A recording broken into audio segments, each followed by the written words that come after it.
to our esteemed speaker, PVK Amol Bhai. Amol Vasant Kokani is a mechanical engineer graduate from Mumbai University.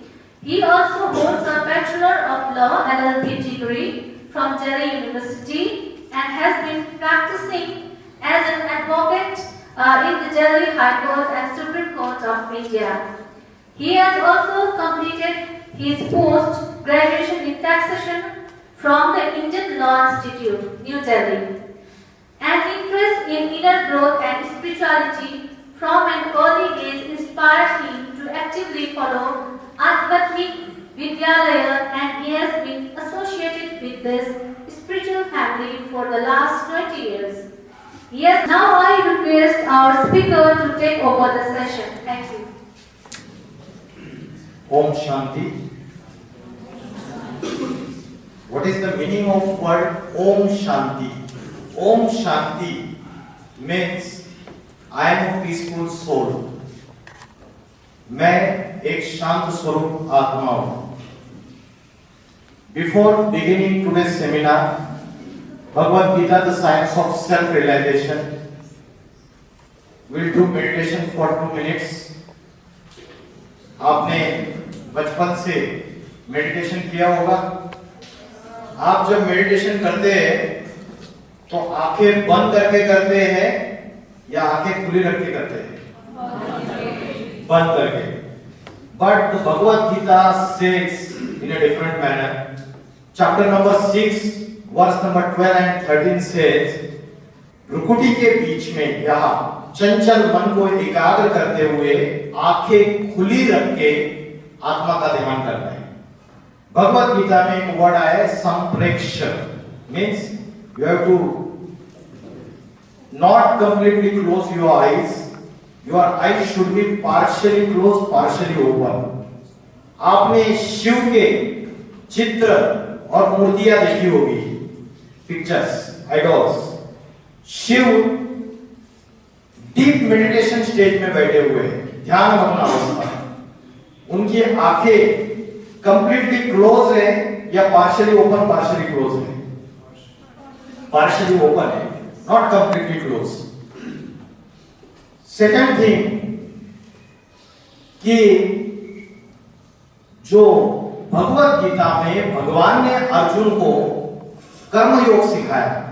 The meaning of कर्म योग is remaining in meditation while performing कर्म.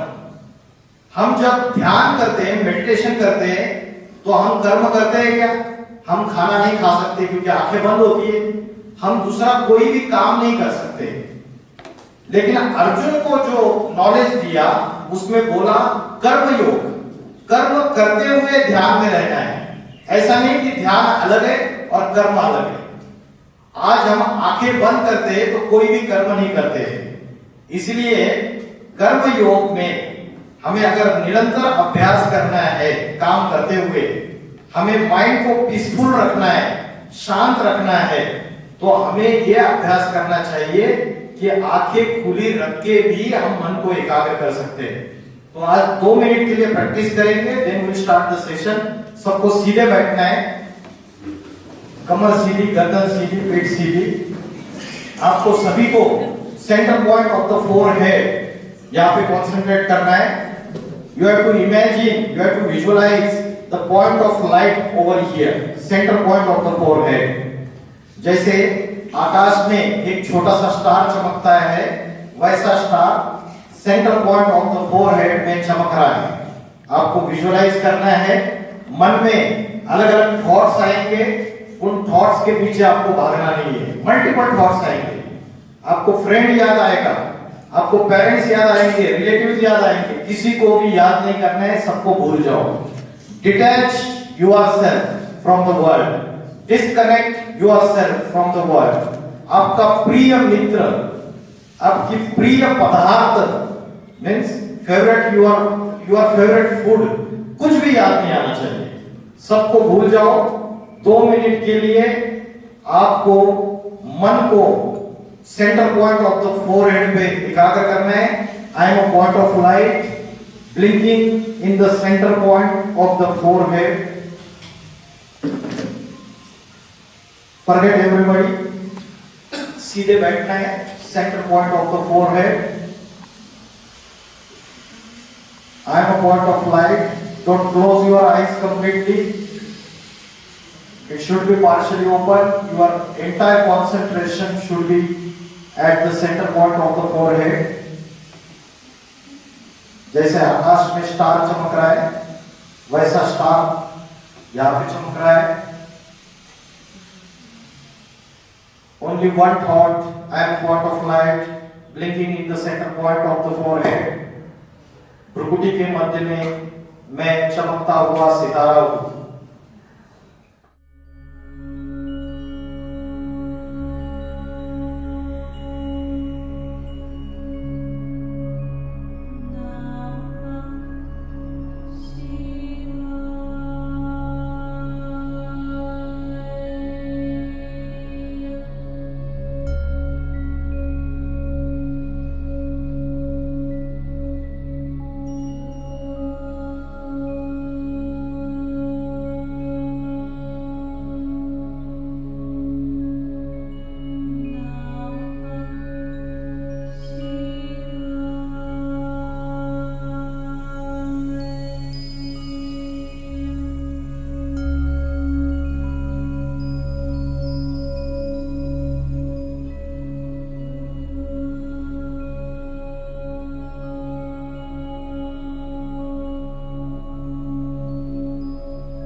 तो जैसे हम रोज physical exercise करते हैं, तो ये मन की एक्सरसाइज है. आज हम सभी फिजिकल ग्रोथ के ऊपर बहुत फोकस्ड है, लेकिन स्पिरिचुअल ग्रोथ और मेंटल ग्रोथ इसके तरफ हम जरा भी फोकस नहीं है. Am I right? और उसकी वजह से आज tension, depression, stress, anxiety, suicidal thoughts, multiple thoughts, overthinking, insomnia, रात को नींद नहीं आना, psychosomatic disorders, psychological problems, ये बढ़ते चले जा रहे हैं. उसका मूल कारण है हम सोल की नॉलेज को भूल गए, आत्मा की नॉलेज को भूल गए. Science deals with the matter. Matter माना पदार्थ. ये पदार्थ है. ये बेंच जो लकड़ी का बना हुआ है, ये भी पदार्थ है. ये पदार्थ किससे बना हुआ है? Atoms and molecules. आपको बेंच दिख रहा है लकड़ी का, लेकिन एटम्स एंड मॉलिक्यूल्स दिख रहे हैं क्या? आंखों से, बेयर आइज से नहीं दिख रहे. इन द सिमिलर मैनर आपको फिजिकल बॉडी दिख रहा है, लेकिन फिजिकल बॉडी चलाने वाली जो सूक्ष्म शक्ति है वो आपको इन आंखों से दिखाई नहीं दे रही है. और उसकी जो नॉलेज है वो स्पिरिचुअल नॉलेज है, आत्मा की knowledge. We are studying physics but we don't have the knowledge of metaphysics. Metaphysics क्या है पता है आपको? Metaphysics is the branch of science which deals with the study of soul and supreme soul. आत्मा और परमात्मा की नॉलेज. तो आत्मा की नॉलेज हम कंप्लीटली भूल चुके हैं. आत्मा क्या है, बॉडी में कहां रहती है, और आत्मा की एनर्जी कैसे बॉडी को कंट्रोल करती है, पूरे शरीर को, इसको हम भूल चुके हैं. साइंस के साधनों में आज हम फंस चुके हैं. तो जो भगवत गीता है, it is not any religious book. आज कैम्ब्रिज यूनिवर्सिटी में भी भगवत गीता सिखाई जा रही है. आप गूगल कर लो, चेक कर लो, कैम्ब्रिज यूनिवर्सिटी में भगवत गीता की नॉलेज स्टूडेंट्स को दी जा रही है. जो अलग अलग धर्मों के जो फिलोसोफर्स है, जो मौलवी है और जो इंटेलेक्चुअल्स है, उन्होंने भी इस बात को एक्सेप्ट किया है कि Bhagavad Gita is not a religious book, it is a spiritual book. क्योंकि अर्जुन ने भगवान को क्या क्वेश्चन पूछा था भगवत गीता में? My mind is flickering, it is not stable and it is very much obstinate, ये बड़ा हठी है, and it is exciting my senses forcibly, मेरी इंद्रियों को उत्तेजित करता है ये, इस चंचल मन को मैं कैसे कंट्रोल करूं? That was the question of Arjun. और उस क्वेश्चन का आंसर देने के लिए चैप्टर नंबर 2 से लेकर चैप्टर नंबर 18 तक भगवान ने अर्जुन को भगवत गीता का ज्ञान किया, जिसमें सेल्फ रियलाइजेशन के टेक्निक्स बताए, जिसमें माइंड कंट्रोल के टेक्निक्स बताए, जिसमें सेंसेस को कैसे कंट्रोल में रखना है ये बताया। तो भगवत गीता में भगवान ने अर्जुन को कहीं भी how to use the weapons, शस्त्र अस्त्र कैसे चलाने हैं इसकी नॉलेज नहीं दी। तो it is a spiritual book, but we forgot this knowledge of Bhagavad Gita, and it has the solutions of all the problems. आज जो पॉलिटिकल प्रॉब्लम्स है दुनिया में, उसका सॉल्यूशन भी भगवत गीता में मिलेगा। सोशल प्रॉब्लम्स है, उसका सॉल्यूशन भी भगवत गीता में मिलेगा। पर्सनल प्रॉब्लम्स है, रिलीजियस प्रॉब्लम्स है, उसका सारा सॉल्यूशन भगवत गीता में मिलेगा। भगवत गीता सर्वशास्त्र शिरोमणि है, मतलब it is the gem of all the scriptures. तो आज व्यक्तिगत समस्याएं बढ़ती चली जा रही है, सामाजिक समस्याएं बढ़ती चली जा रही है, देश में समस्याएं बढ़ती चली जा रही है, जातियों के ऊपर झगड़ा है, जातिवाद, धर्म के ऊपर झगड़ा है, धर्मों में आपस में लड़ाई झगड़ा है, हिंदू मुस्लिम क्रिश्चियंस अलग अलग रिलीजन वाले आपस में लड़ाई झगड़ा कर रहे हैं, एक रिलीजन के अंदर ही लड़ाई झगड़ा है। अभी ईरान और इजराइल के बीच में जो वॉर चल रही है, और ईरान बाकी के जो गल्फ कंट्रीज है इनके ऊपर जो मिसाइल छोड़ रहा है, क्योंकि ईरान जो है वो कौन से मुस्लिम की कौन सी फिलोसॉफी को फॉलो करते हैं? शिया। और बाकी जो मिडिल ईस्ट की कंट्रीज है वो सुन्नी। तो एक ही रिलीजन के अंदर भी झगड़े हैं, कॉन्फ्लिक्ट से।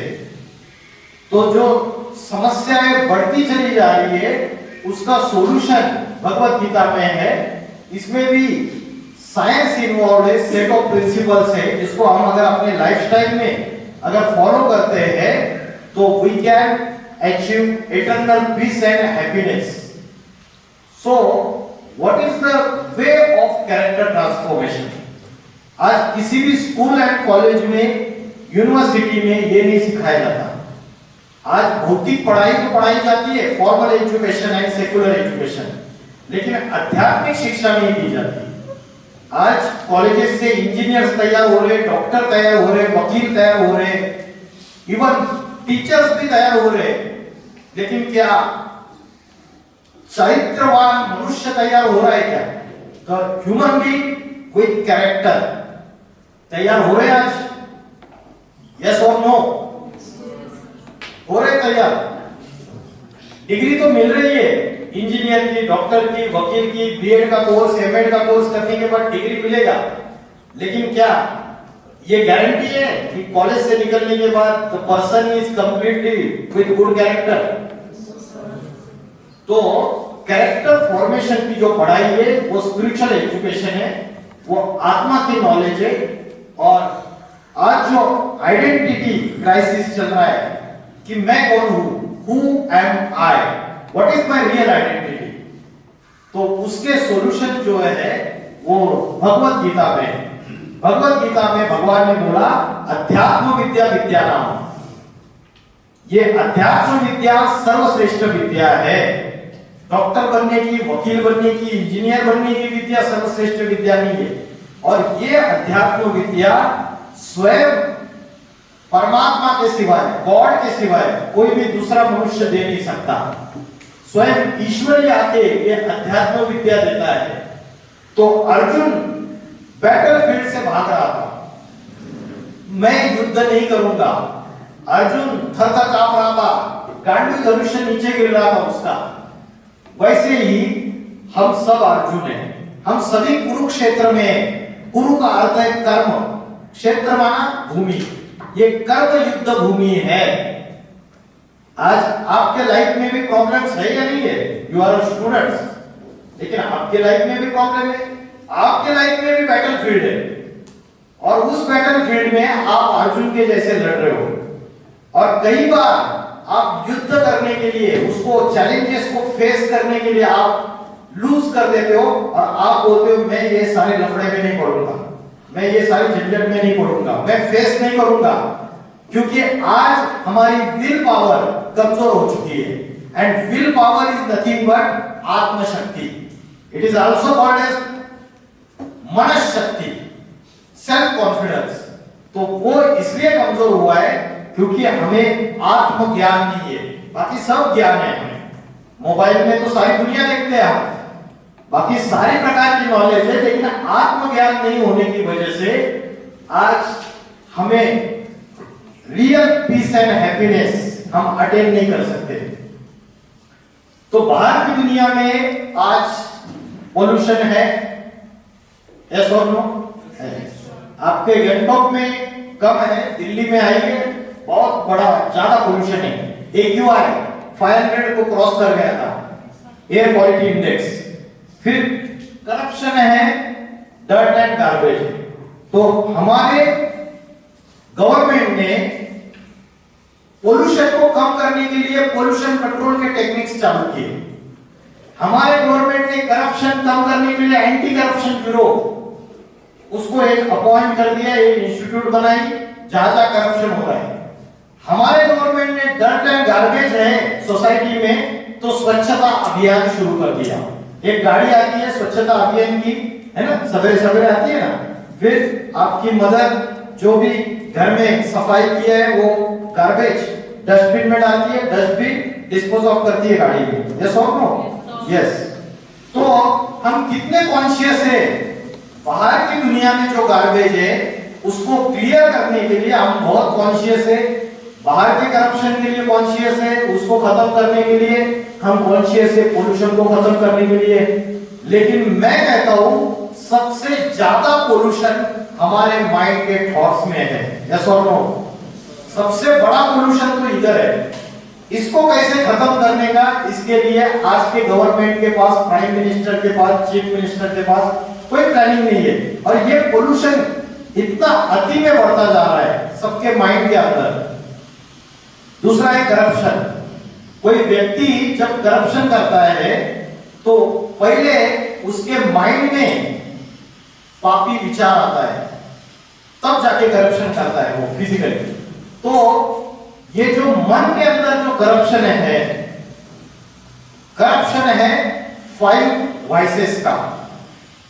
देयर आर 5 वाइसेस, 5 राक्षस है जो कलयुग में हमारे सबके अंदर एंटर कर चुके हैं। इसलिए नाम दिया कली युग। कली युग का अर्थ है कली नाम का राक्षस हमारे सबके अंदर एंटर कर चुका है। वो डेमन जो है, वो राक्षस को हो, डेमन को हो, शैतान को हो, उसको वो 5 प्रकार के हैं। किसी को पता है 5 कौन से? और वो 5 है जिसकी वजह से हमारी आत्मा की शक्ति, हमारी विल पावर कमजोर होती है, मन की शक्ति कमजोर होती है, जिसकी वजह से आज सबका मन भटक रहा है, किसी का भी मन स्टेबल नहीं है।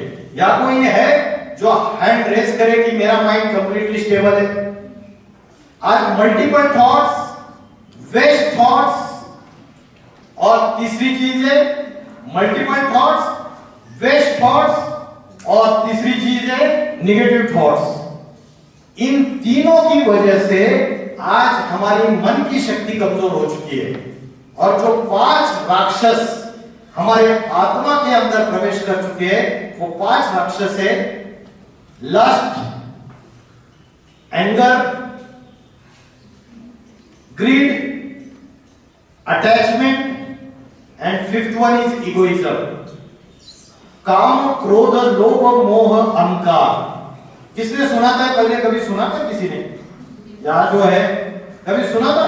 काम, क्रोध, लोभ, मोह, अहंकार किसने सुना था? किसी ने नहीं सुना आज तक। एक ने सुना, हाँ आपने भी सुना। तो first one is the lust, ये सबसे बिगेस्ट डेमन है। एक होता है प्रेम, लव, और एक होता है लस्ट, दोनों में अंतर है ना। जब लस्ट है तो अंदर जानवर है, बुद्धि जो है, इंटेलेक्ट है, उसमें जानवर प्रवेश कर चुका है, राक्षस प्रवेश कर चुका है, उसको बोलते हैं lust. It is not love. Love is selfless, निस्वार्थ होता है, उसमें कोई सेल्फिशनेस नहीं होता है। तो आज दुनिया में सेल्फलेस लव है क्या? है? है? देखा है आपने? करते हैं। अच्छा, तो 8 बिलियन पॉपुलेशन में एक पर्सन है, क्योंकि भगवत गीता में बोला है कि सिर्फ मैं ऐसा हूं, भगवान ने बोला सिर्फ मैं ऐसा हूं, न माम कर्माणि निम्पन्ति न मे कर्म फले स्पृहा। मतलब मुझे, मैं जो भी कर्म करता हूं उसका बॉन्डेज में नहीं आता हूं। कर्म बॉन्ड नहीं बनता है मेरा, बाइंडिंग नहीं होता है। आज रिलेशनशिप ब्रेक हो गई तो हमको कितना दुख हो जाता है, सैड हो जाते हैं, सुसाइड करने के लिए भी तैयार हो जाते हैं, डिप्रेशन में चले जाते हैं। तो एक भगवान जो है वो निष्काम कर्म योगी है, सेल्फलेस, ट्रू लव। बाकी कहीं ना कहीं सेल्फिश लव है। आज जो प्रेम है वो फिजिकल लेवल पे है, और जो सेल्फलेस लव होता है वो आत्मा के लेवल पे होता है, ये प्यूरिटी है उसमें। तो there are 5 demons entered in everybody's mind and intellect. क्या नाम बताएं मुझे?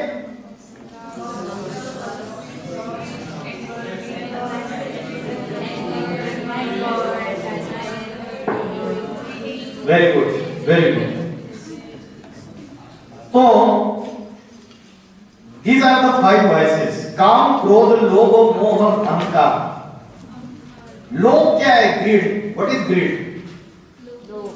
क्या है? मेरी थाली में जो परोसा हुआ है वो तो खाऊंगा, लेकिन सामने वाले की थाली में जो परोसा है उसको छीन के खाऊंगा। This is called as greed.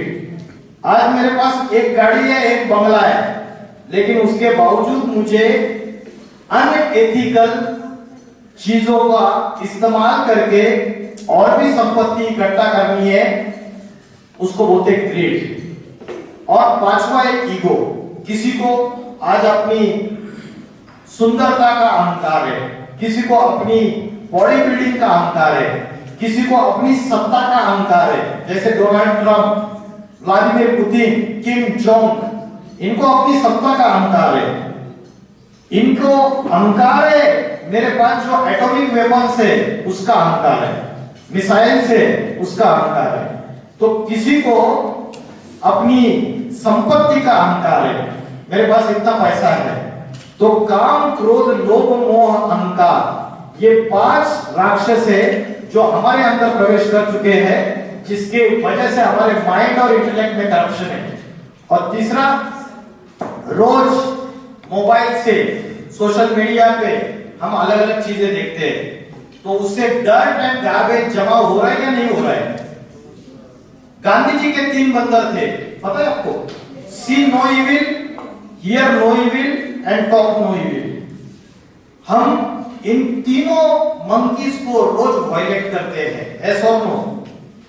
आज सवेरे से लेकर रात तक, रात को सोते समय अगर आप अपने आप की चेकिंग करें, सेल्फ चेकिंग करें, तो आप अपने आप को चेक करते हो तो ये चेक करो कि मेरे माइंड में पॉजिटिव थॉट ज्यादा चलते हैं या निगेटिव और वेस्ट थॉट ज्यादा चलते हैं। उसको रात को सोते समय अपने पर्सनल डायरी में मेंशन करो, कितना percentage positive thoughts, good thoughts, और कितना percentage negative and waste thoughts. तो ये डर्ट एंड गार्बेज जमा हो रहा है। यूट्यूब, फेसबुक, इंस्टाग्राम, स्नैपचैट, ये जितने भी सोशल मीडिया प्लेटफॉर्म्स है, इससे हम निगेटिविटी को ज्यादा लेते हैं। अच्छाई भी परोसी जा रही है और निगेटिविटी भी परोसी जा रही है, लेकिन आज हमारा माइंड निगेटिविटी को ज्यादा लेता है, एक्सेप्ट करता है। तो चलता है ट्रैफिक। जैसे ट्रैफिक कंट्रोल करने के लिए चौराहे पे एक पुलिस वाले को खड़े कर देते हैं, चारों तरफ से जो गाड़ियां आ रही है उसका ट्रैफिक कंट्रोल करने के लिए। वैसे हमारा माइंड जो है इसमें मल्टीपल थॉट्स चलते हैं, ओवर थिंकिंग चलती है छोटी छोटी बातों पे। तो ये थॉट्स का, विचारों का ट्रैफिक है, और इसको ट्रैफिक कंट्रोल कैसे करना है उसके टेक्निक्स आज हमको पता नहीं है। और पांचवा है टॉक्सिफिकेशन। डॉक्टर के पास जाते हैं तो डॉक्टर बोलते हैं आपको ब्लड प्रेशर ज्यादा है, आपको शुगर लेवल ज्यादा है, आपको कोलेस्ट्रॉल है, तो आपको डिटॉक्सिफाई करनी पड़ेगी बॉडी का डिटॉक्सिफिकेशन होता है, तो मन का और आत्मा का भी डिटॉक्सिफिकेशन होता है। लेकिन मन का और आत्मा का डिटॉक्सिफाई कैसे करना है, इसके लिए आज कोई डॉक्टर्स अवेलेबल नहीं है सोसाइटी में। तो ये सारे प्रॉब्लम्स हमारे इनसाइड है, corruption, pollution, dirt and garbage, toxification and traffic. या आउटसाइड को हम देखते हैं, हम अवेयर होते, कॉन्शियस होते कि ये जो आउटसाइड सोसाइटी में समस्या है इसको खत्म करना है, लेकिन इनसाइड जो है उससे रिलेटेड हम अवेयर नहीं है। So everyone is a victim of depression, stress, anxiety. छोटे छोटे बच्चे बोलते हैं कि कल मैं स्कूल में नहीं आऊंगा, मेरा डिप्रेशन चल रहा है। छोटा 5th क्लास का बच्चा अपने फ्रेंड को बोलता है मैं कल स्कूल में नहीं आऊंगा, मेरा डिप्रेशन चल रहा है। So China is the first country who recognise internet as a disease. ये सुधीर चौधरी फेमस जर्नलिस्ट, इनका एक एपिसोड इन्होंने लास्ट ईयर कंडक्ट किया था। 10 अगस्त 2024 से लेके 20 अगस्त 2024 में 10 दिन उन्होंने एक सर्वे किया, और उस सर्वे में उन्होंने देखा कि जो आज की जो यंग जनरेशन जो ब्राउज कर रही है गूगल क्रोम पे, तो उन्होंने देखा कि अराउंड 90% जो है वो एडल्ट कंटेंट को सर्च कर रहे हैं, और सिर्फ 20% यंगस्टर्स ऐसे हैं जो जॉब सर्च कर रहे हैं। जबकि भारत में अनएम्प्लॉयमेंट सबसे ज्यादा है। ये वीडियो क्लिप है, लेकिन आपके इसमें साउंड सिस्टम नहीं होने की वजह से ये प्ले नहीं होगा, साउंड नहीं है। तो आज हम साइंस के जो मीन्स है इससे इतने हैबिचुएटेड हो चुके हैं, इतने एडिक्टेड हो चुके हैं, जिसकी वजह से हमारी जो रैशनल थिंकिंग है वो कंप्लीटली कोलैप्स हो रही है। और जो रैशनल थिंकिंग है वो इंटेलेक्ट की पावर है। इंटेलेक्ट माना बुद्धि। बुद्धि की फंक्शन क्या है? What is the function of intellect? वो क्या करता है? बुद्धि डिसाइड करता है, decision making power, what is right and what is wrong, what is good and what is bad for me, क्या सत्य है क्या असत्य है। ये डिसीजन मेकिंग पावर ये बुद्धि का काम है। लेकिन आज एडिक्शन, नशा, एडल्ट कंटेंट वॉचिंग, गलत गलत चीजों को देखना, इन सभी चीजों की वजह से, वीडियो गेमिंग, उसकी वजह से आज हमारी रैशनल थिंकिंग जो है वो कमजोर हो रही है, और उसकी वजह से जो डिसीजन मेकिंग पावर है वो भी कमजोर हो रही है, और उसकी वजह से हम राइट एंड रॉन्ग में से रॉन्ग की चॉइस कर रहे हैं, गुड एंड बैड में से बैड की चॉइस कर रहे हैं, सत्य और असत्य में असत्य का स्वीकार कर रहे हैं। तो राम और रावण की जो युद्ध है वो हमारे अंदर ही चल रही है। Ram means divinity and Ravan means evil forces. यह हमारे इनसाइड युद्ध चल रही है। महाभारत की जो बैटल है that was also the battle between good and evil. अच्छाई और बुराई में युद्ध थी, और वो इनसाइड वॉर है, कोई आउटसाइड वॉर नहीं है। ये न्यूज़ आपको पता है? गाजियाबाद, दिल्ली एनसीआर में 3 सिस्टर्स ने सुसाइड कमिट किया, और ऑनलाइन गेमिंग का एडिक्शन था, जिसकी वजह से 9th फ्लोर से उन्होंने जंप कर लिया। तो आज लाइफ भी बर्बाद हो रही है, करियर भी बर्बाद हो रही है, फैमिली भी बर्बाद हो रही है। तो what is the impact of this content? ये जो इंटरनेट पे जो परोसा जा रहा है, जिसको हम सारा का सारा लेते हैं, उसका इंपैक्ट आज ये है कि उसकी वजह से मन और बुद्धि की जो शक्ति है वो कमजोर होती जा रही है। ये हरियाणा में यूनिवर्सिटी है, और उसमें एक नशा मुक्ति का, डी एडिक्शन का एक लेक्चर सीनियर पुलिस ऑफिसर ने कंडक्ट किया था। और उस लेक्चर में उन्होंने जब डी एडिक्शन से रिलेटेड बातें बताई, तो एक स्टूडेंट ने क्वेश्चन पूछा कि आज यूनिवर्सिटी कैंपस में नशा की सामग्री, गांजा, ये सब कुछ मिलना एक चॉकलेट और लॉलीपॉप मिलने जैसा इतना इजी हो चुका है। और उन्होंने बोला कि यूनिवर्सिटी कैंपस के 100 मीटर प्रीमाइसेस में पुलिस स्टेशन है और पुलिस को पता है कि यहाँ गांजा बेचा जाता है, उसके बावजूद पुलिस कुछ नहीं करती है। तो पुलिस भी मिली हुई है क्या? ये गूगल पे वीडियो अवेलेबल है। एक्चुअली इसमें साउंड नहीं आ रहा है, वीडियो तो प्ले हो रहा है, साउंड नहीं आ रहा है। तो आज समाज में ऐसे निगेटिव फोर्सेस है, वो निगेटिव फोर्सेस समाज में इलीगल चीजें, जिससे युवा नशे में धुत हो जाए, युवा गलत चीजों में चला जाए, एडिक्टेड हो जाए, ऐसी चीजों का फैलाव कर रहे हैं। आपने शक्तिमान सुना है? शक्तिमान एक सीरियल आता था जब हम छोटे थे। वो शक्तिमान में एक विलन था, उसका नाम क्या है पता है आपको? विलन का नाम क्या है शक्तिमान सीरियल में? उसका नाम था किल्विश। और किल्विश काले कपड़े पहनता था और बोलता था अंधेरा कायम रहे, the darkness should prevail always. तो आज भी समाज में ऐसे इविल फोर्सेस है जो निगेटिविटी को सारे समाज में फैला रहे, और हम डिसीजन नहीं ले पा रहे what is good for me and what is bad for me. और अगर हम डिसीजन लेंगे तो हम बैड और इविल चीजों को रिजेक्ट कर देंगे। सो what is the solution of all this problems? तो भगवत गीता में इसका सॉल्यूशन बताया हुआ है। भगवत गीता में इस चीज का नॉलेज दिया, हु एम आई, मैं कौन हूं। आज साइंस के पास भी इस एक क्वेश्चन का आंसर नहीं है, what is my real identity, what is my true identity. Google search engine पे आप सारी दुनिया को सर्च कर सकते हैं। अमेरिका में क्या चल रहा है, ईरान में क्या चल रहा है, कनाडा में क्या चल रहा है, सब कुछ देख सकते हैं, लेकिन आप अपने आप को ढूंढ नहीं सकते। मेरी अपनी पहचान क्या है, who am I, what is my real identity. हम भूल चुके हैं। आज हमारे पास वोटर आईडी कार्ड है, आधार कार्ड है, हम बोलते हैं ये मेरी पहचान है। That is not your real identity. हम बोलते हैं, किसी को पूछा आप कौन है, तो बोलते मैं मुस्लिम हूं, कोई बोलता है मैं हिंदू, कोई बोलता है मैं क्रिश्चियन हूं। That is also not your real identity. किसी को पूछा आप कौन है, उन्होंने बोला इंजीनियर हूं, मैं वकील हूं, मैं डॉक्टर हूं, मैं टीचर हूं। That is also not your real identity. कोई अपनी जाति के आधार से आइडेंटिटी बताता है, कोई नेशनलिटी के आधार से आइडेंटिटी बताता है, कोई अपने स्टेट के आधार से आइडेंटिटी बताता है, कोई लैंग्वेज के आधार से आइडेंटिटी बताता है, कोई क्वालिफिकेशन के आधार से आइडेंटिटी बताता है। But that is not your real identity. Your real identity is something different, जो हम भूल चुके हैं। और वो क्या है?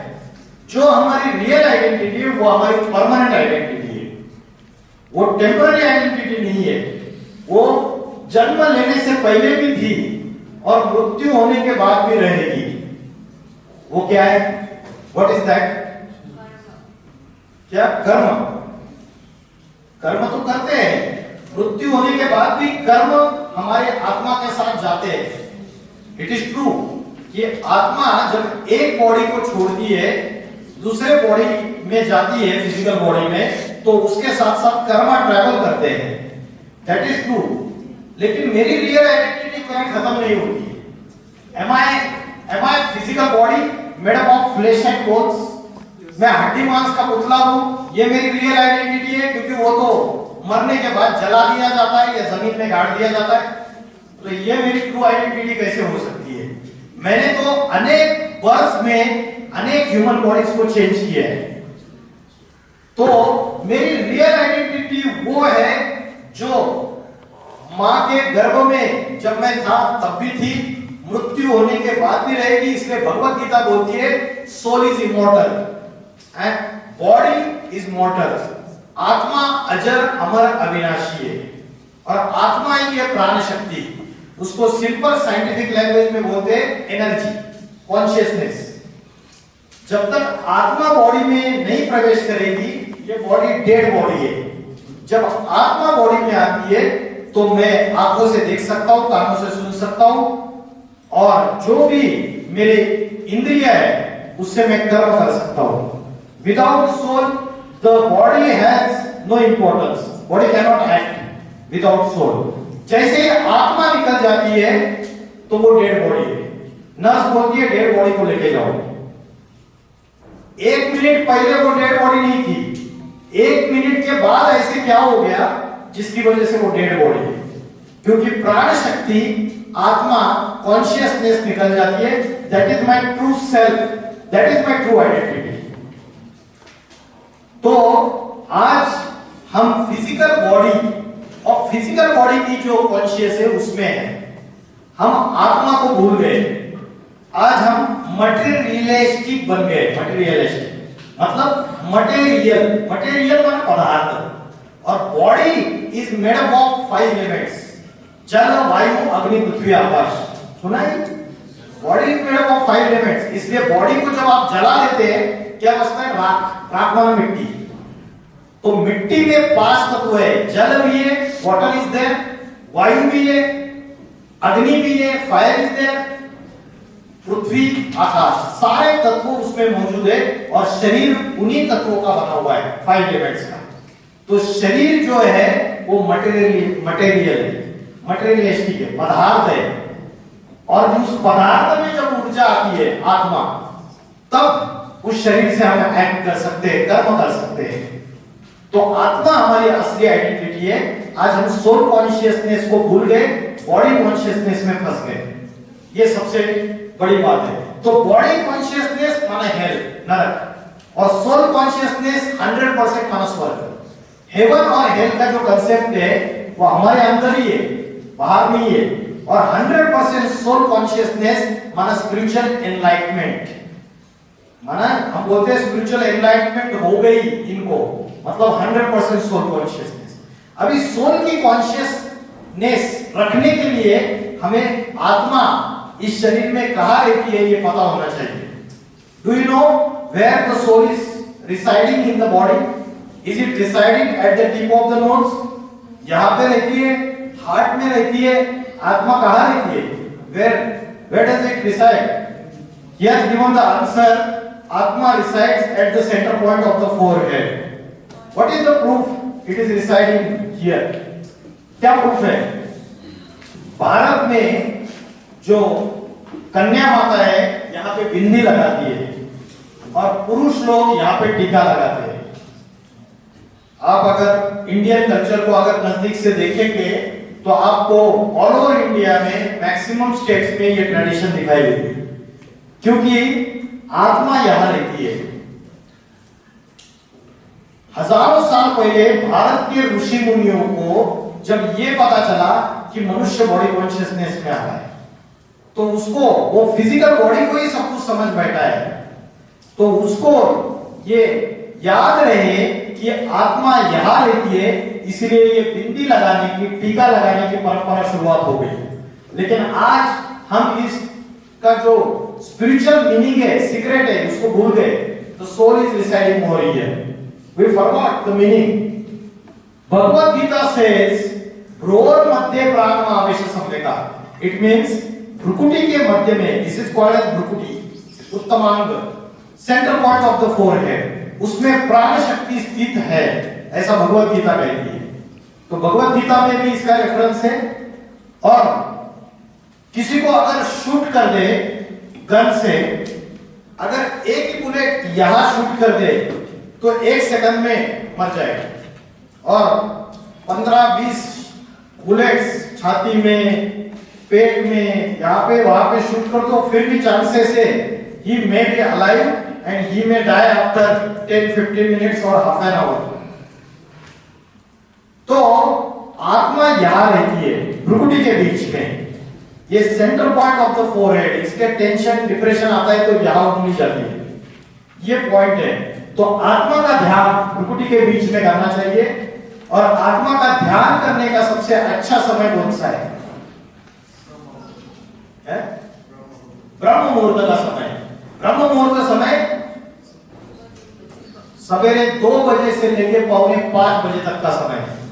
4 बजे उठ जाइए और 4 बजे उठ के अगर आप centre point of the forehead यहाँ पे अगर अनस्टेबल माइंड को, फ्लिकरिंग माइंड को अगर एकाग्र करते हैं और सुप्रीम पावर से कनेक्शन जोड़ते हैं, गॉड से, तो आप देखेंगे आप लाइटनेस फील करेंगे, आप हैप्पीनेस, नेचुरल पीस जो आपके अंदर इनहेरेंट है वो आउटसाइड बाहर एक्सपीरियंस करेंगे आप।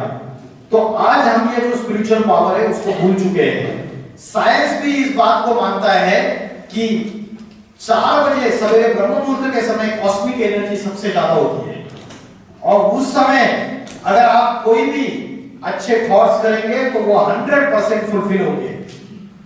Law of attraction, what you imagine so you create, what you think so you become.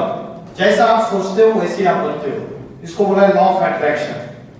जैसे आप इमेजिन करते हो वैसे आप क्रिएट करते हो। आप किसी के बारे में सोच रहे हो और अचानक से उसका फोन आ जाता है, रिंग आती है उसी की, होता है, पॉसिबल है। ये वाइब्रेशंस की पावर है, ये मन से जो वाइब्रेशंस निकलते हैं उसकी पावर है। और जितना हमारा मन एकाग्र है, कॉन्सेंट्रेटेड है, माइंड में जितनी थॉट्स में प्यूरिटी है, पवित्रता है, शुद्धता है, उतना कनेक्शन इजीली होगा। लेकिन आज हम साइंस के साधनों में फंस चुके हैं। रात को सोते समय भी मोबाइल, सवेरे उठने के बाद भी मोबाइल, बाथरूम जाते वहां भी मोबाइल। तो साइंस के साधनों में फंस गए और हमारी जो साइलेंस की पावर हमारे अंदर है उसको आप भूल चुके हैं। बच्चा समझो, आपका नाम क्या है? सुमी। सुमी ने बीएड करने के बाद एमएड किया, एमएड करने के बाद she went to USA, United States of America. और सुमी की माँ यहाँ गैंगटॉक में बैठ के उसको सुमी की याद आ रही है। तो सुमी को उन्होंने वीडियो कॉलिंग ट्राई किया, लेकिन नेटवर्क नहीं मिलने की वजह से सुमी से बात नहीं हो पा रही है। तो सुमी के मदर ने क्या किया, सुमी को गैंगटॉक में अपने घर में बैठ के याद किया, और सुमी को उसके वाइब्रेशन की टचिंग हो गई, और सुमी अपने फ्रेंड को बोलती है जरूर मेरी माँ ने मुझे याद किया होगा। Is it possible that your mother is remembering you and you will get touching in the United States of America? Is it possible? Yes, वो बोलती है पॉसिबल है। तो ये वाइब्रेशन की पावर है, ये आपके माइंड के थॉट्स की पावर है। लेकिन आज हम साधनों में, साइंस के मीन्स में इतने फंस गए, इतने एडिक्टेड हो गए, इतने हैबिचुएटेड हो गए कि हम अपनी ओरिजिनल पावर को भूल गए। तो साइंस की पावर से आपके साइलेंस की पावर, मन की एकाग्रता की पावर बहुत स्ट्रांग है, लेकिन आज हम उसको यूटिलाइज नहीं कर रहे। जैसे एक गाड़ी होती है, गाड़ी का जो भोजन है, फूड, और ड्राइवर का भोजन है, एक है या अलग अलग है? ड्राइवर का भोजन अलग है, गाड़ी का भोजन अलग है। वैसे शरीर जो है वो गाड़ी है, फिजिकल बॉडी, और आत्मा उसका ड्राइवर है। आज शरीर का भोजन हम 3 बार लेते हैं, सवेरे से लेकर रात तक, लेकिन हमको पता नहीं है what is the food of the soul. Do you know what is the food of the soul? और वो आप लेते ही नहीं, क्योंकि आपको पता ही नहीं है कि आत्मा का भोजन क्या होता है। आपको पता है आत्मा एंटर कब करती है? माँ को, माँ के पेट में जब बच्चा पैदा होना है तो 9 महीने का गर्भ होता है, उनमें 9 मंथ्स का। तो आत्मा कब एंटर करती है? स्टार्टिंग में फर्स्ट डे एंटर करती है, या 3 महीने के 4 महीने के बाद एंटर करती है सोल। और उसका इंडिकेशन क्या होता है? जो मदर होती है उसको पूछो, उसको पेट में मूवमेंट महसूस होती है, और वो महसूस होती है 3-4 महीने के बाद, उसके पहले नहीं। उसके पहले सिर्फ फ्लैश है, गर्भपिंड मतलब सिर्फ फ्लैश है। अंदर जो मदर का पेट में जो मांस है, फ्लैश है, उससे गर्भपिंड तैयार हुआ है। उसके बाद जब सोल एंटर करती है, at that time she experiences movement, और वो बताती है, फिर आपके पापा को पता चलता है, फिर घर में जो सासू माँ होती है उसको पता चलता है। तो आत्मा का जो एंट्री है, आत्मा की जो नॉलेज है, आत्मा को एक्सपीरियंस किया जा सकता है। भले आत्मा आंखों से दिखती नहीं है, अगर ब्रह्म मुहूर्त के समय 4 बजे उठ के लगातार 180 days 6 months if you are practicing to concentrate your mind at the center point of the forehead, मैं आपको गारंटेड बताता हूं, अगर हाफ एन आवर रोज आपने प्रैक्टिस की तो आप एक्सपीरियंस करेंगे कि यहाँ ट्रिमेंडस पावर है and that power is pulling you. वो आत्मा की शक्ति है, उसका अनुभव किया जा सकता है, एक्सपीरियंस किया जा सकता है। So what is the food of the soul? क्या है आत्मा का भोजन? ज्ञान और ध्यान। सिंपल भाषा में ध्यान मतलब योग और ज्ञान मतलब spiritual knowledge. Spiritual knowledge and yoga. What is the meaning of word yoga? Yoga means literal meaning of word yoga. आप बीएड के स्टूडेंट्स हैं, आप लिटरेचर का भी पढ़ाई करते होंगे, तो literal meaning of any word it is most important. योग इस शब्द का लिटरल मीनिंग क्या है? योग मीन्स कनेक्शन, जोड़ना। युञ्जते संस्कृत शब्द है, इट मीन्स यूनियन। किसका किससे कनेक्शन? हाँ आत्मा से शरीर। इन्होंने बोला आत्मा और शरीर का, आपने क्या बोला? सेम। और कोई डिफरेंट आंसर है? योग मीन्स कनेक्शन ऑफ आत्मा और शरीर का। Very good answer. What is your name? Rohan. Rohan ने परफेक्ट आंसर दिया। आत्मा का परमात्मा से जो कनेक्शन है वो योग है। सोल का सुप्रीम सोल से, सुप्रीम पावर से। कोई अलमाइटी अथॉरिटी है who is creator of the entire world universe, तो उससे जो कनेक्शन है वो योग है। तो हमें तो पता ही नहीं भगवान है कौन, who is God, where does he reside, इस दुनिया में कभी आता है या नहीं आता है हमें तो पता नहीं है, और आता है तो कब आता है, व्हाट इज हिज टाइमिंग, कौन से समय आता है। 4 युग है, 4 युग में कौन से समय भगवान इस धरती पे आता है और बाकी समय कहाँ रहता है? 4 युग कौन से पता है आपको? सतयुग गोल्डन एज, नेक्स्ट त्रेता युग सिल्वर एज, द्वापर युग कॉपर एज एंड कलयुग इज आयरन एज, लोहे का युग। ये 4 युग है। अभी कौन सा युग चल रहा है? रॉन्ग, अभी चल रहा है घोर पापी कलयुग। दुनिया में पाप, भ्रष्टाचार, अत्याचार, दुख, अशांति, हिंसा, आतंकवाद बढ़ता चला जा रहा है। बढ़ रहा है या नहीं बढ़ रहा है? बाहर की दुनिया में भी न्यूज़ देखो बढ़ रहा है, और अंदर अपने आप को चेकिंग करो, झांक के देखो अपने मन में, वहां भी बढ़ रहा है ना। तो घोर पापी कलयुग जब आता है, उसका भगवान का आने का टाइमिंग वो है। He comes, when he comes, he takes the human medium, क्योंकि भगवान तो निर्गुण निराकार है, इनकॉर्पोरियल फॉर्म, अनमैनिफेस्टेड फॉर्म। तो उसकी मैनिफेस्टेशन होने के लिए उसको ह्यूमन बॉडी का मीडियम लेना पड़ता है किसी। Without taking the medium of human body he cannot give you spiritual education. He comes as a teacher in the world at the end of Kali Yuga.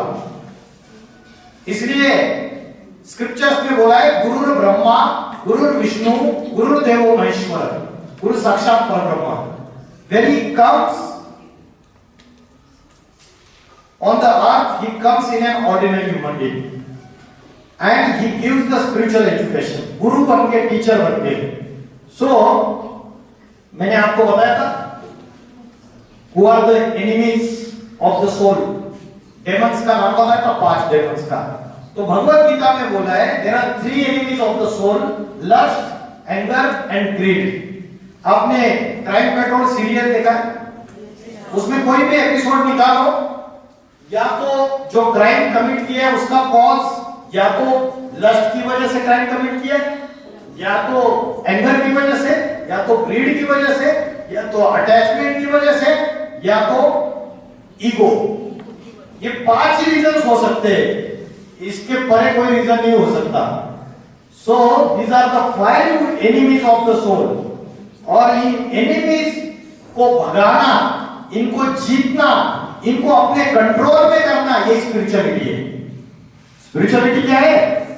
Spirituality in enemies को भगाना जो हमारे अंदर है, और ज्ञान और योग से, स्पिरिचुअल नॉलेज एंड योग, इन दोनों चीजों से इनको भगाया जा सकता है। Because the soul is having original characteristics, शांति, सुख, आनंद, ज्ञान, पवित्रता, ये सारी ओरिजिनल कैरेक्टरिस्टिक्स है। लेकिन ओरिजिनल कैरेक्टरिस्टिक्स हमारी गायब होती जाती है जब बर्थ एंड डेथ के साइकिल में हम फंस जाते हैं। Due to colour of the company, हम जिन लोगों से मिलते हैं उनकी बुराइयां हम ले लेते हैं, और आज दुनिया में मनुष्य के अंदर डिवाइन क्वालिटीज बढ़ रही है या डेमोनिक ट्रेट्स बढ़ रहे हैं, राक्षसी प्रवृत्तियां बढ़ रही है या दैवी गुण बढ़ रहे हैं? क्या हो रहा है? राक्षसी प्रवृत्तियां बढ़ती जा रही है। भगवत गीता में चैप्टर नंबर 16 में which are the divine qualities and which are the demonic traits, राक्षसी प्रवृत्तियां कौन सी है और दैवी गुण कौन से, इसकी नॉलेज दी है। तो आज मनुष्य के आत्मा के अंदर की ज्ञान, योग, पवित्रता, आनंद, सुख, शांति, ये ओरिजिनल वर्च्यूज, कैरेक्टरिस्टिक्स लॉस हो रही है और मनुष्य दुख और अशांति में फंसता चला जा रहा है। सो भगवान ने अर्जुन को जवाब दिया कि मन को स्टेबल कैसे करना है। तो भगवान ने बोला ये मन बार बार चंचल होता है, बार बार प्रैक्टिस करो, योग अभ्यास करो। The practice makes man perfect. बार बार मन चंचल होता है, बार बार centre point of the forehead पे उसको एकाग्र करो, स्टेबलाइज करो उसको। और दूसरा बोला वैराग्य। वैराग्य मींस डिटैचमेंट। जस्ट लाइक अ लोटस फ्लावर। लोटस फ्लावर जो है वो कीचड़ में रहता है, लेकिन कीचड़ की एक भी बूंद उसके पत्तों को स्पर्श नहीं करती है, लीव्स को। इन द सिमिलर मैनर आज हम इस सोसाइटी में रहते हैं, जहां भी देश में रहते हैं, तो यहाँ विषय विकारों का, राक्षसी प्रवृत्तियों का गार्बेज है चारों तरफ। उस गार्बेज में रहते हुए हम अपने आप को डिटैच रखना, यही वैराग्य है। उसके लिए कोई सन्यासी के वस्त्र पहनने की जरूरत नहीं है। सोसाइटी में रहते हुए, कर्म करते हुए हम डिटैच रह सकते हैं। Only by daily taking spiritual knowledge in the life. 24 घंटे में 1 घंटा रोज स्पिरिचुअल नॉलेज सुननी चाहिए, कानों से सुननी चाहिए। अच्छी बातें सुनेंगे तो गुड थॉट्स अंदर आएंगे, नेगेटिव थॉट्स भाग जाएंगे। हम इंटेलेक्ट को क्या फीडिंग कर रहे हैं? जैसे फीडिंग करते हैं वैसे ही हमारी माइंड एंड इंटेलेक्ट की स्ट्रेंथ बढ़ जाती है, हमारी आत्मा की पावर बढ़ जाती है। तो योग का अभ्यास और दूसरा है वैराग्य, डिटैचमेंट। ये 2 युक्तियां हैं। तो मैंने आपको बताया था देयर आर 4 युगास। सतयुग, सतयुग मींस स्वर्ग, हेवन। मुस्लिम लोग बोलते जन्नत, क्रिश्चियंस लोग बोलते पैराडाइज, और हिंदू लोग बोलते वैकुंठ, स्वर्ग या राम राज्य। सबने अलग अलग नाम दिए थे। एक आइडियल नेशन की कंसेप्ट है, ऐसा आइडियल नेशन जहां एक धर्म, एक जाति, एक भाषा, एक राज्य, एक राजा, वहां कोई भी राक्षसी प्रवृत्तियां नहीं है, वो सतयुग है। दूसरा है त्रेता युग, फिर द्वापर, फिर कलयुग। कलयुग में आते आते कंप्लीटली सोल कॉन्शियसनेस गायब हो जाती है। We are becoming completely body consciousness, body conscious. तो कलयुग का जब एक्सट्रीम सिचुएशन आता है तो उसको कहते हैं कलयुग और सतयुग। इसको जोड़ने वाला संगम Yug. Sangam Yug is the age of 100 years which is transformation of sinful कलयुग to pure सतयुग। जैसे रात्रि के बाद दिन आता है और दिन के बाद फिर से रात्रि आती है, ये साइकिल है, ये घूमता रहता है। जैसे सीजन से विंटर, विंटर के बाद समर आता है, समर के बाद रेनी सीजन आता है, फिर से विंटर आता है। ये साइक्लिक इन नेचर है। In the similar manner this 4 yugas are cyclic in nature. पापी कलयुग का अंत और उसके बाद पावन सतयुग की शुरुआत, जहां सत्य है, जहां पवित्रता है, जहां माइंड में प्योर थॉट्स है, बॉडी भी प्योर, माइंड भी प्योर, कर्म भी पवित्र, और मन वाचा से स्पीच जो है वो भी प्योर, तो वो सत्युग की दुनिया है। और ये ट्रांसफॉर्मेशन कैसे पॉसिबल है? ये पॉसिबल तब है when God himself comes in an ordinary human being as a teacher, then only it is possible. हजारों सालों से अलग अलग धर्म स्थापन हुए, संन्यास धर्म स्थापन हुआ आदि शंकराचार्य के द्वारा, जीसस क्राइस्ट के द्वारा क्रिश्चियन धर्म एस्टैब्लिश हुआ, प्रॉफेट मोहम्मद पैगंबर द्वारा मुस्लिम धर्म एस्टैब्लिश हुआ, महात्मा बुद्ध के द्वारा बौद्ध धर्म एस्टैब्लिश हुआ, गुरु नानक जी के द्वारा सिख धर्म एस्टैब्लिश हुआ। तो अनेक अनेक धर्म स्थापन हुए, फिर भी दुनिया नीचे गिरती गई, डिग्रेडेशन की तरफ गई, मोरल वैल्यूज खत्म होते गए, एथिकल वैल्यूज खत्म होते गए, और ये lust, anger, greed, attachment and ego, ये 5 शैतान मनुष्य के अंदर बढ़ते चले गए। तो उसका फाइनल सॉल्यूशन स्वयं भगवान आते एट द एंड ऑफ कलयुग, और आकर सहज राजयोग की शिक्षा पढ़ाते।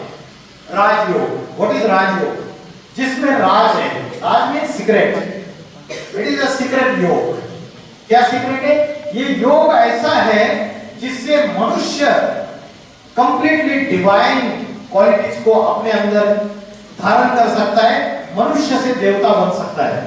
हम जो पढ़ाई पढ़ते हैं उससे हमें डिग्री मिलती है, ये सिर्फ एक जन्म के लिए, लेकिन भगवान आके जो पढ़ाई पढ़ाता है, आत्मा की पढ़ाई पढ़ाता है, वो अनेक जन्मों की पढ़ाई है। उससे जो हमें प्राप्ति मिलती है वो अनेक जन्मों की प्राप्ति है। तो इसमें ये जो पर्सन है, ये एक आसन पे बैठा हुआ है और वो आत्मा का ध्यान कर रहा है ब्रह्म मुहूर्त के समय उठकर, और परमात्मा को याद कर रहा है। तो जिस आसन पे बैठा है वो 4 पिलर्स के ऊपर बेस्ड है। पहला पिलर है ब्रह्मचर्य। ब्रह्मचर्य means self control, purity of mind, purity of speech and purity of action.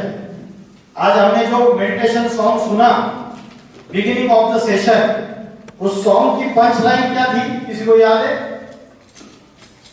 Punch line, पवित्र मन रखो, पवित्र तन रखो, पवित्रता मनुष्यता की शान है, जो मन वचन कर्म से पवित्र है वो चरित्रवान ही यहाँ महान है। प्यूरिटी ऑफ माइंड, मन वचन, वचन मीन्स स्पीच एंड कर्म। तो भगवान आके जो स्पिरिचुअल नॉलेज देते हैं, सहज राजयोग, ये सहज राजयोग में ब्रह्मचर्य, मन का कंट्रोल और अपने सेंसेस का कंट्रोल, इंद्रियों का कंट्रोल। तो ब्रह्म मुहूर्त के समय उठकर अगर हम अभ्यास करते हैं तो मन और इंद्रियों के ऊपर कंट्रोल कर सकते हैं। द सेकंड वन इज शुद्ध अन्न, pure food, as a food so the mind. जैसे खाओगे अन्न वैसे बनेगा मन, और जैसे पियोगे पानी वैसे होगी वाणी। अन्न का मन से कनेक्शन है। आपको इलॉजिकल लग रहा है ना, अनसाइंटिफिक लग रहा है, अन्न का मन से कनेक्शन है। आप जो खाते हो वैसे आपका मन बनता है, ऐसा मैं बोल रहा हूं। पॉसिबल है? किसी के पास कोई एग्जांपल है इसका? आप जैसा भोजन खाते हो वैसा ही आपका मन बनता है। जैसे रेस्टोरेंट में गए और रेस्टोरेंट में जो शेफ फूड को कुक कर रहा है, तो वो फूड कुक करते समय उसके मन में किसी को मर्डर करने के थॉट्स चल रहे हैं। फूड को कुक करते समय उसके मन में प्रोस्टिट्यूट्स के थॉट्स चल रहे, गंदे डर्टी थॉट्स। तो वो जब खाना बना रहा है तो उसके हाथों से, आंखों से वाइब्रेशन निकल रहे हैं। उन वाइब्रेशन का असर उस अन्न के ऊपर हो रहा है, और वो अन्न जो व्यक्ति कंज्यूम कर रहा है उस डिश को, उसके मन के ऊपर उस वाइब्रेशन का असर होता है।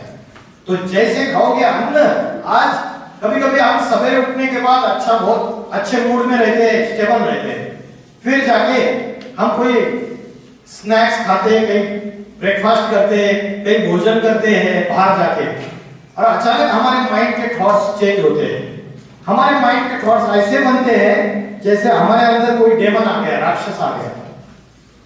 ये होता है, उसका कारण ये है आप जो अन्न खाते हो उसका कनेक्शन आपके मन से है। तो मंदिर में जब जाते हैं या किसी अच्छे स्थान पे जाते हैं तो वहां जो भोजन बनाया हुआ होता है उसको आप बोलते हैं प्रसाद। क्यों बोलते हैं प्रसाद? और घर में माँ जो बनाती है उसको प्रसाद क्यों नहीं बोलती है? क्योंकि जो प्रसन्न मन से, शांत चित्त से भगवान की याद में जो भोजन बनाया जाता है वो मन के ऊपर पॉजिटिव असर करता है, वो मन के ऊपर अच्छे संस्कार करता है। तो जैसे खाओगे अन्न वैसे बनेगा मन। राजयोग का दूसरा pillar, the third pillar is divine qualities and the fourth pillar is सत्संग, स्पिरिचुअल एजुकेशन। कलयुग में दो प्रकार के दोष है, संग दोष और अन्न दोष। कंपनी, अगर गुड कंपनी है तो आप जीवन के अनेक समस्याओं से पार हो जाओगे, और बैड कंपनी है तो आप बर्बाद हो जाओगे, गड्ढे में लेके जाता है आपको। तो ब्रह्मचर्य, शुद्ध अन्न, दैवी गुण और सत्संग, ये राजयोग के 4 पिलर से। जैसे हमारे कॉलेज की पढ़ाई में सब्जेक्ट्स होते हैं वैसे स्पिरिचुअल एजुकेशन में 4 सब्जेक्ट है। ज्ञान, स्पिरिचुअल नॉलेज, डेली 1 आवर, योग, मेडिटेशन, आत्मा का परमात्मा से योग, कनेक्शन। थर्ड वन इज धारणा, assimilation of divine qualities inside. जैसे आपको गुस्सा आता है, गुस्सा छोटी छोटी बात पे बहुत ज्यादा आता है, तो गुस्सा आता है तो आपको एक होमवर्क देते हैं 30 डेज के लिए होमवर्क। मेरे को अगर रोज रात को सोते समय अपनी डायरी में लिखना है, आज मुझे अगर गुस्सा आया तो कितनी बार आया तो डायरी में मेंशन करना है, और जब गुस्सा आता है तो जोरदार अपने आप को एक थप्पड़ मार देना है।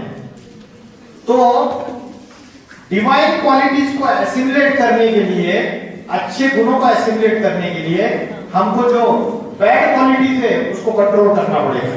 और चौथा है सेवा।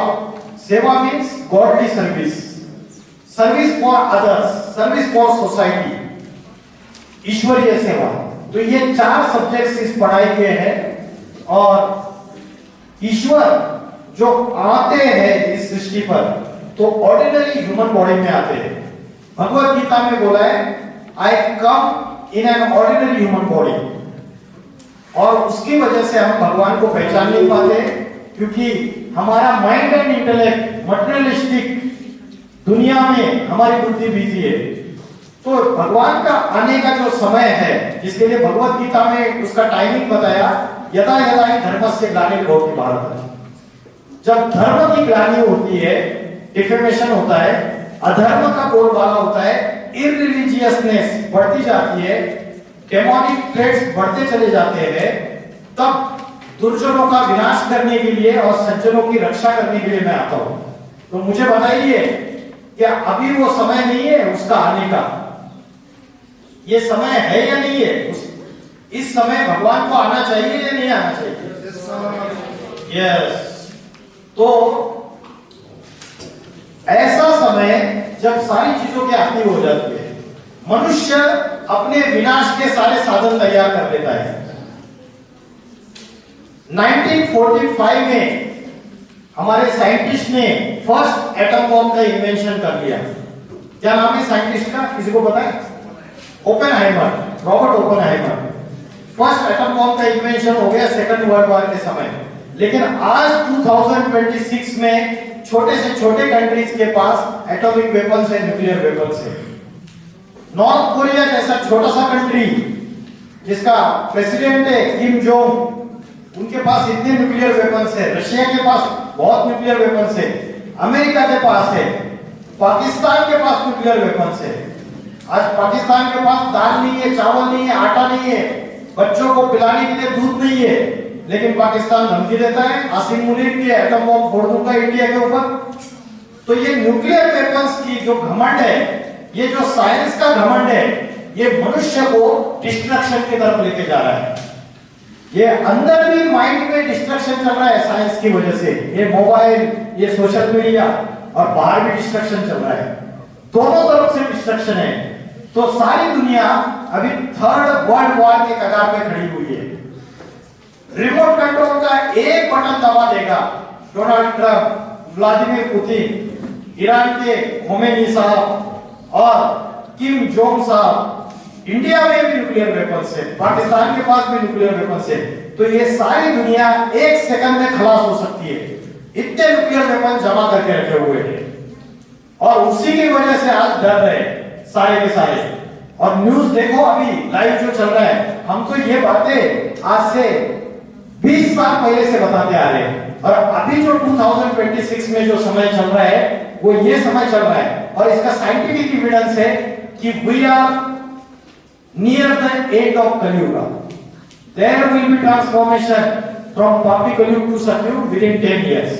उसका साइंटिफिक एविडेंस है कि अमेरिका के जो साइंटिस्ट है उन्होंने एक डूम्सडे क्लॉक तैयार किया है। अभी बीच में एक न्यूज आई थी जिसमें डूम्स मिसाइल करके ट्रंप ने उसका टेस्टिंग करने के लिए उसको बाहर निकाला है। और एक गूगल कर लेना डूम प्लेन करके, मतलब अमेरिका का प्रेसिडेंट के लिए एक ऐसा प्लेन बनाया है कि एटॉमिक वेपन्स, एटॉमिक मिसाइल सब कुछ भी एक्सप्लोजन हो जाए फिर भी वो प्लेन बचेगा, उसके ऊपर कोई असर नहीं होगा। तो क्यों तैयार कर रहा है मनुष्य? क्योंकि मनुष्य को पता है कि हम विनाश के नजदीक आ रहे हैं। ह्यूमन बीइंग में भी जो इंटेलेक्चुअल्स है उनको समझ में आ चुका है।